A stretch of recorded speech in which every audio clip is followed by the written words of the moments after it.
नमस्कार voice nexus में आपका स्वागत है।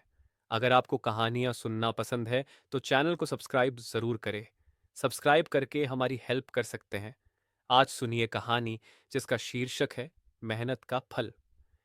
घर आते ही सलीम सिर पकड़कर पलंग पर बैठ गया। उसके चेहरे की हालत देखकर सईदा का माथा ठनका।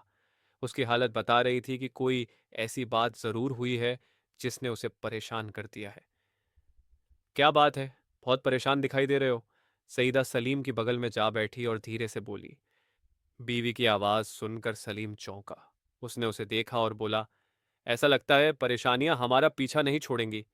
क्या मतलब? बात क्या है? आप बताते क्यों नहीं? यह सुनकर सईदा भी परेशान हो गई। और क्या हो सकता है? काम से निकाल दिया गया हूं, सलीम ने कहा। तो निकाले जाने की वजह पूछने की सईदा की हिम्मत ही नहीं हुई। साल में यह तीसरा मौका था जब सलीम काम से निकाला गया था।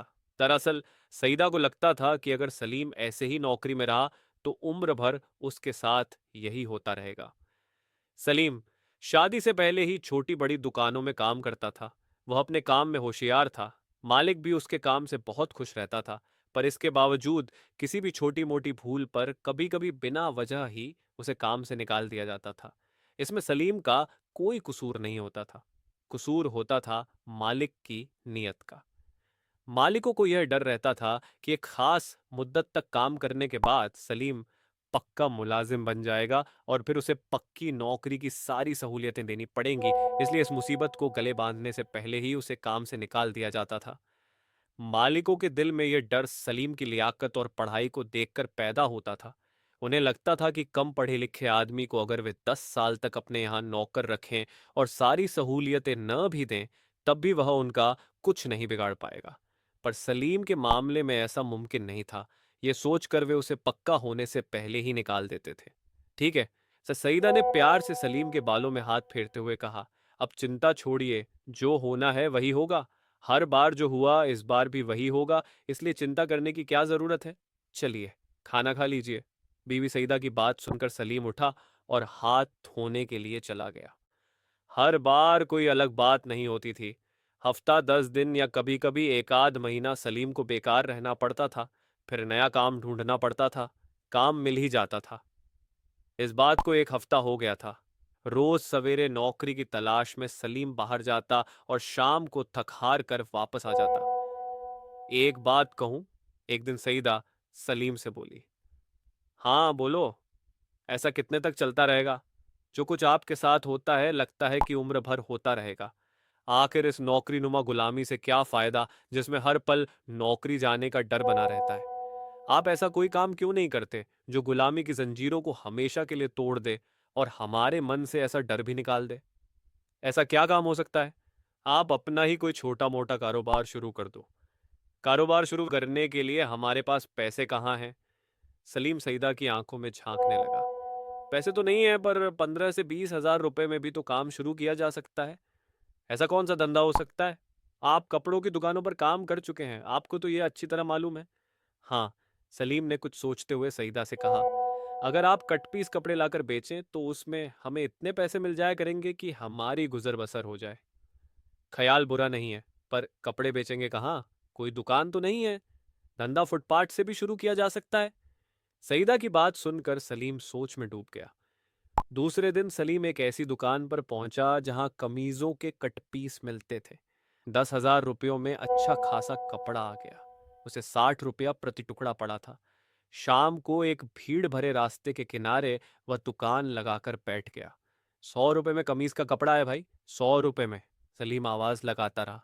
सलीम की आवाज सुनकर आने जाने वाले रुकते और कपड़े देखते। पसंद नहीं आता तो आगे बढ़ जाते, पसंद आता तो मोल भाव करने लगते। पर वह अपनी कीमत पर अड़ा रहता तो ग्राहक पैसा देकर कपड़ा ले लेते। रात को जब सलीम कपड़ों की गठरी उठाकर आया तो सईदा उसे देखकर हैरान रह गई। यह सब क्या है? तुमने जो रास्ता बताया था उसी पर चल रहा हूं। अपना छोटा सा धंधा शुरू कर दिया है और यह आज की कमाई, कहते हुए उसने 500 रुपए सईदा के हाथ में रख दिए। 500 रुपए?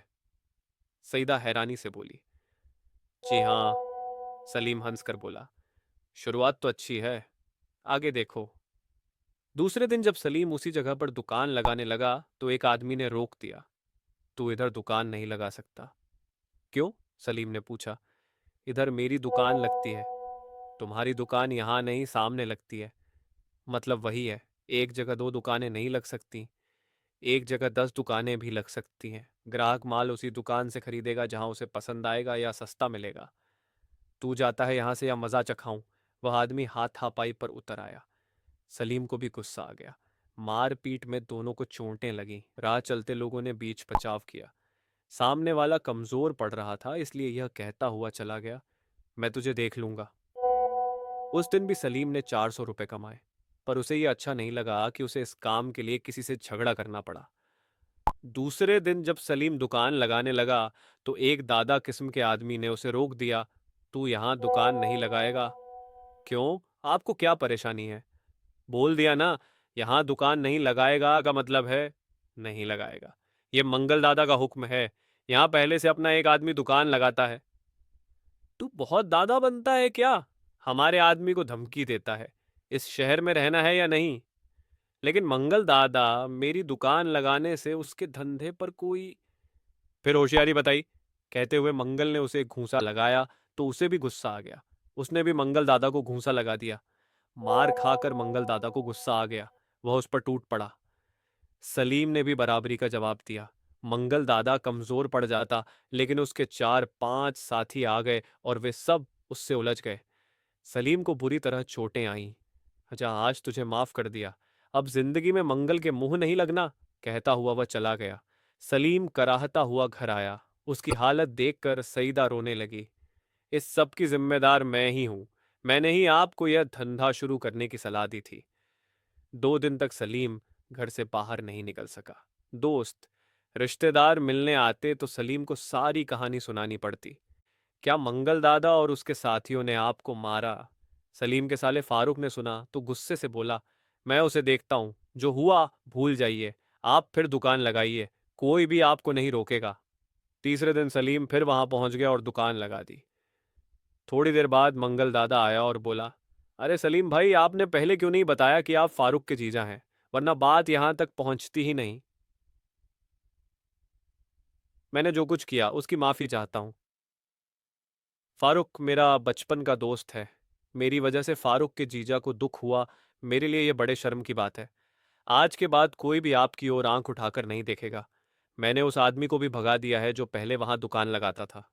नहीं दादा, उसे मत भगाइए, उसे भी धंधा करने दीजिए, सलीम बोला। अब सलीम का धंधा खूब चलने लगा। उसे अच्छी आमदनी होने लगी। जितनी तनख्वाह उसे नौकरी से मिलती थी, उतनी तो वह कभी कभी 7 से 8 दिन में ही कमा लेता था। एक दिन नगर पालिका की गाड़ी आई और सलीम का सामान उठाकर ले गई। फुटपाथ पर दुकान लगाने का जुर्माना भी अदा करना पड़ा और उसका आधा माल ही वापस मिल सका। उसके बाद तो हफ्ते में एकाध बार नगर पालिका की गाड़ी जरूर आती और सड़क के किनारे लगी दुकानों को उठा ले जाती। गाड़ी के आते ही जो दुकानदार अपनी दुकानें लेकर भाग जाते, वे बच जाते, वरना सारा माल नगर पालिका वाले उठा ले जाते।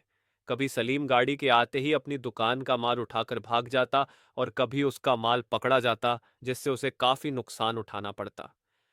इस नई मुसीबत से वह काफी परेशान हो गया था। डर यहां भी बना हुआ था। पूरी हिफाजत तो उसे दुकान ही दे सकती थी और दुकान किराए पर लेने और पगड़ी वगैरह देने के लिए उसके पास 40 से 50 हजार रुपए नहीं थे। सलीम जहां दुकान लगाता था उसके पास ही एक पान की दुकान थी जो अशोक नामक एक आदमी की थी। आसपास और भी पान की दुकानें थीं, इसलिए उसका धंधा नहीं होता था। अशोक अक्सर ही सलीम से कहता था, बस सब बहुत हो गया सलीम भाई, मैं ये दुकान किसी और को किराए पर दे देता हूँ और कोई धंधा शुरू करता हूँ, ये तो चलती ही नहीं। अशोक की बात सुनकर एक बात सलीम के दिमाग में आई। अगर वह इस दुकान को किराए कर ले तो छोटी सी ही सही, वह यहाँ भी कपड़े की दुकान डाल सकता है। इस तरह नगरपालिका वालों की ओर से जो डर बना रहता है, उससे भी छुटकारा मिल जाएगा। सलीम ने अशोक से बात की तो वह 20 हजार रुपये पगड़ी और 1 हजार रुपये महीना किराए पर दुकान देने को तैयार हो गया।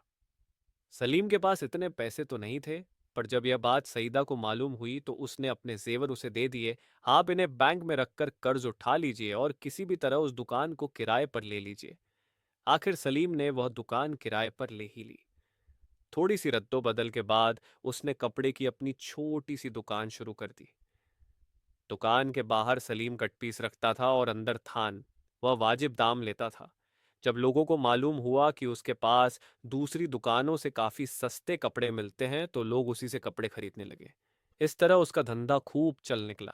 दुकान पर हमेशा भीड़ सी लगी रहती। शहर में कपड़े सस्ते दामों पर कहाँ मिलते हैं, सलीम को यह बखूबी पता था।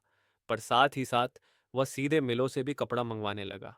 थोक दुकानदारों से भी सलीम की अच्छी खासी जान पहचान हो गई थी, इसलिए कभी कभी वे उसे उधारी पर भी माल दे देते थे। धंधा अच्छा होता था, इसलिए उसे पैसों की कमी भी महसूस नहीं होती थी। जितने का धंधा होता था वह उतने ही पैसों का और माल ले आता था। सलीम का धंधा बढ़ता जा रहा था। मिलने वाला मुनाफा भी धंधे में लग रहा था, इसलिए पैसा भी बढ़ता जा रहा था। अब उसे इस बात का एहसास हो रहा था कि अब उसे बड़ी दुकान ले लेनी चाहिए। उसका नाम भी हो गया था और लोग उस पर इतना यकीन भी करने लगे थे। सलीम की दुकान के पास ही एक दुकान खाली हुई थी, पर मालिक 50,000 रुपए पगड़ी के मांग रहा था। सलीम के पास इतने पैसे नहीं थे, पर उतने पैसों से ज्यादा का माल उसके पास था। वह सोचने लगा कि अगर वह माल बेचकर उन पैसों से पगड़ी दे दे तो दुकान में माल नहीं रहेगा, वह खाली खाली दिखाई देगी। आखिर में सलीम ने यही फैसला किया कि माल तो बाद में भी भरा जा सकता है, पर इस वक्त जो दुकान मिल रही है वह बाद में नहीं मिल सकती। उसने नया माल खरीदना बंद कर दिया और पैसे जमा करने शुरू कर दिए। जब 50,000 रुपए जमा हो गए तो उसने दुकान किराए पर ले ली। दुकान को सजाने में भी 10,000 रुपए लग गए, पर उसका धंधा पहले की तरह चल रहा था, इसलिए उसे पैसों की कमी महसूस नहीं हो रही थी। नई दुकान इतनी बड़ी थी कि कई लाख रुपए का माल भरने के बाद वह खाली खाली दिखाई दे, जबकि सलीम चाहता था कि जब वह यह दुकान शुरू करे तो वह भरी हुई हो। इसलिए वह दुकान शुरू करने में हिचकिचा रहा था। पर ऐसे मौके पर थोक दुकानदारों ने उसका साथ दिया, उसकी खूब मदद की। अब सलीम अकेले नहीं संभाल सकता था, इसलिए उसने 2 नौकर भी रख लिए। आखिर वह दिन भी आ ही गया जिस दिन सलीम की दुकान का उद्घाटन था। उसके पुराने ग्राहकों ने भी साथ दिया। उन्हें सलीम पर यकीन था कि वह सस्ता और अच्छा कपड़ा ही बेचेगा, इसलिए उसी की दुकान से कपड़ा खरीदने लगे। सलीम ने भी उनके यकीन को कायम रखा था। उसकी दुकान उसी तरह से चलने लगी जैसे शहर की दूसरी बड़ी बड़ी दुकानें चलती थीं। काउंटर पर बैठा सलीम कभी ग्राहकों को देखता तो कभी अपने नौकरों को, जो ग्राहकों को कपड़े दिखा रहे होते थे। तब उसे बीते दिन याद आते थे जब वह भी उन्हीं की तरह एक नौकर था और हर 3-4 महीनों के बाद काम से निकाल दिया जाता था। पर सईदा ने सलीम को एक राह दिखाई। उसने भी उस राह पर चलने की ठानी और उसके लिए मेहनत करनी शुरू कर दी। उसकी मेहनत का ही यह फल था कि वह मालिक के रूप में उस दुकान में बैठा था। अगर आपको कहानियां सुनना पसंद है तो चैनल को सब्सक्राइब जरूर करें।